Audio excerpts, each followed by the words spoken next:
नमस्कार, मैं हूं रविंद्र जैन और आप देखना शुरू कर चुके हैं सबकी खबर।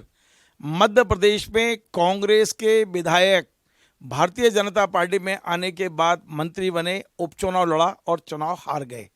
नाम है रामनिवास रावत। बने थे वन मंत्री, लेकिन अब उनके मतदाताओं ने उन्हें वनवास में भेज दिया है। चुनाव हारने के बाद रामनिवास रावत का पहला बयान आया है कि वे भारतीय जनता पार्टी के भितरघात के कारण से चुनाव हारे हैं। अभी तक हमने कांग्रेस के भितरघात की बहुत सारी चर्चाएं सुनी।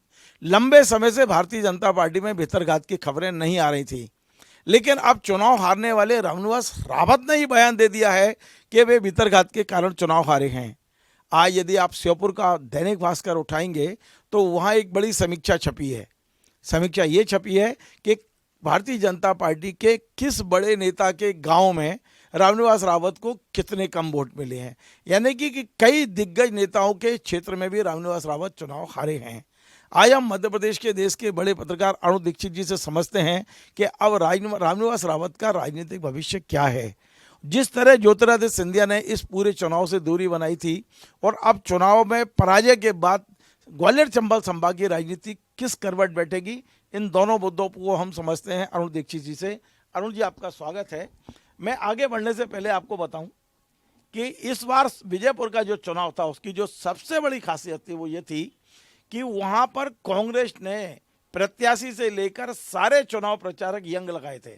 चाहे प्रत्याशी मुकेश मल्होत्रा की बात की जाए, वो यंग था। जीतू पटवारी खुद थे वहाँ। जयवर्धन सिंह को बुधनी से हटा के वहाँ भेजा गया। उसके अलावा वहाँ नीटू सिकरवार की भूमिका बहुत महत्वपूर्ण थी।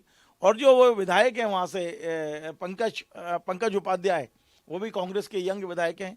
तो इन 4-5 लोगों की टीम ने वहाँ काम किया।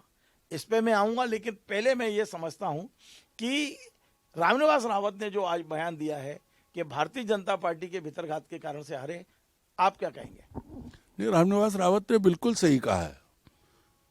अगर भारतीय जनता पार्टी चाहती तो वो जीत जाते। भारतीय जनता पार्टी ने नहीं चाहा, इसलिए वो हार गए। पहली बात।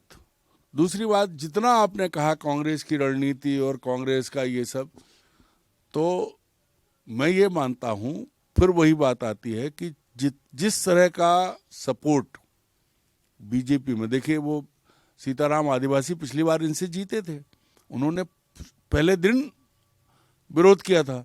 तो बीजेपी के भीतर रामनिवास रावत का बड़ा विरोध हुआ। जैसा कि आपने अभी कहा, अखबार में छपा है कि कितने कम वोट कहाँ मिले।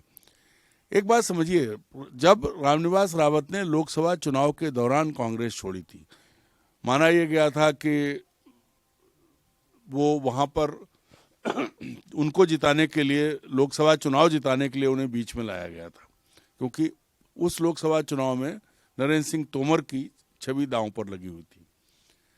बड़ी बात यह है कि दबाव डाल के कांग्रेस की, बीजेपी की सरकार ने, जैसा कि पहले कहा गया, उनके स्कूल कॉलेज और तमाम चीज़ें जो कांग्रेस आरोप लगाती है, उनके बाद उन्होंने रास्ता बदला था और 163 जीतने के बाद भी बीजेपी ने उन्हें लिया था और मंत्री भी बनाया था।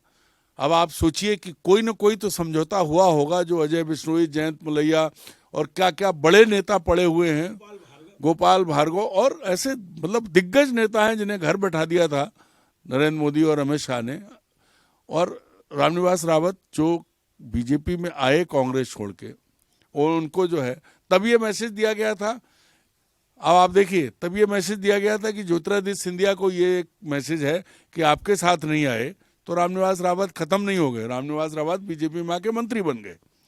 अब आज जब सिंधिया प्रचार करने नहीं गए हैं, तब आप ये कह रहे हैं कि सिंधिया नहीं आए, और बीच में सवाल उठा कि सिंधिया प्रचार करने नहीं आए। दरअसल सिंधिया के प्रचार करने ना करने से कोई फर्क नहीं पड़ रहा है अभी भी उस पूरे इलाके में। खुद सिंधिया को देख लीजिए भाई, ग्वालियर में किसको टिकट मिला लोकसभा का, विधानसभा के टिकट कैसे बटे थे, कहां से लोग आए। तो ये संयोग है कि सिंधिया अभी भी ताकतवर हैं, उन्होंने अपनी गुना शिवपुरी की सीट रिटेन कर ली है। लेकिन बीजेपी के स्थानीय नेता किसी भी कांग्रेसी को कभी भी मजबूत नहीं होने देंगे, खासतौर पर आंतरिक रूप से। आप तो ग्वालियर के रहने वाले हैं, जरा देखिए वहां परिस्थितियां क्या हैं, कितना मुकाबला है।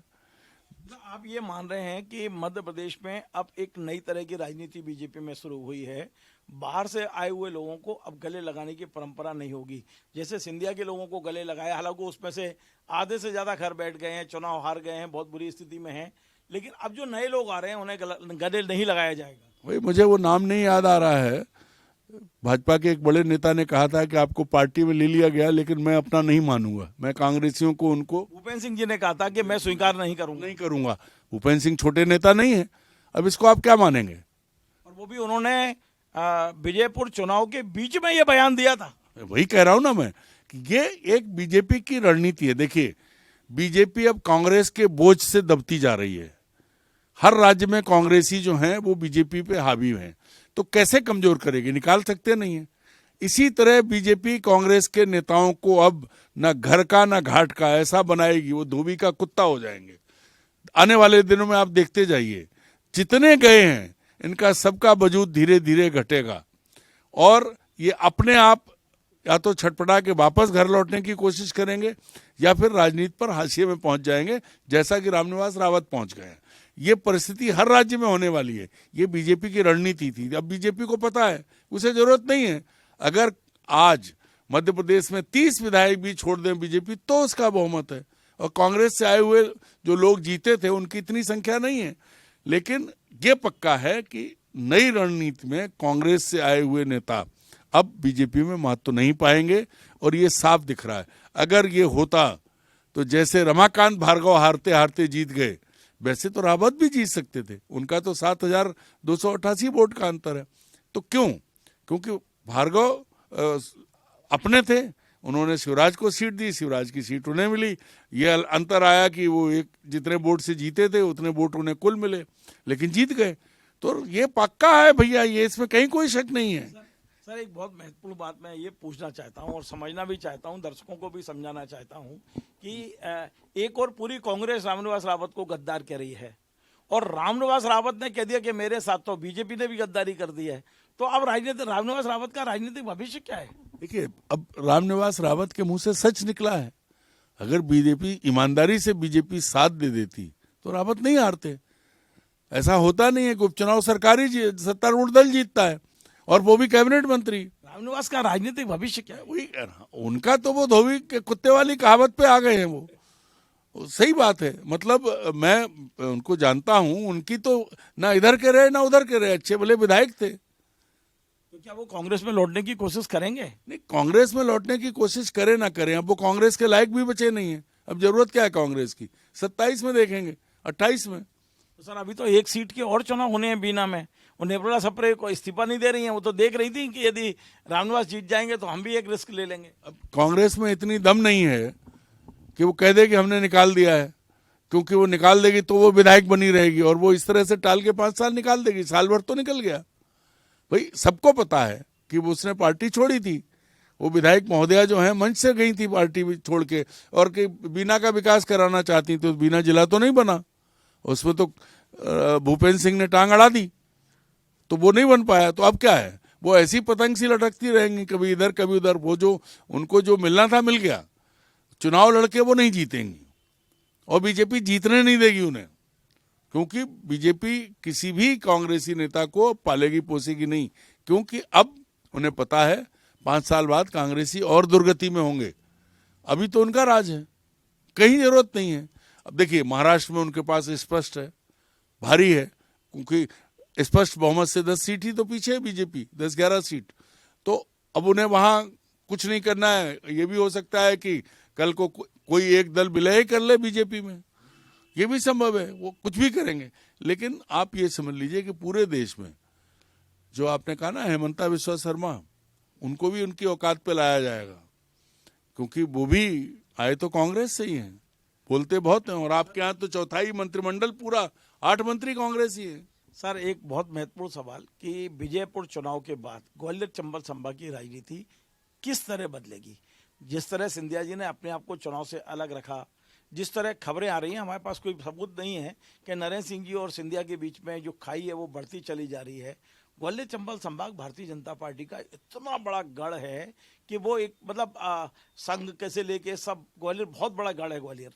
वहां की राजनीति को किस रूप में देख रहे हैं इस चुनाव परिणाम के बाद? रविंद्र जी, मैं आपसे एक सवाल पूछता हूं।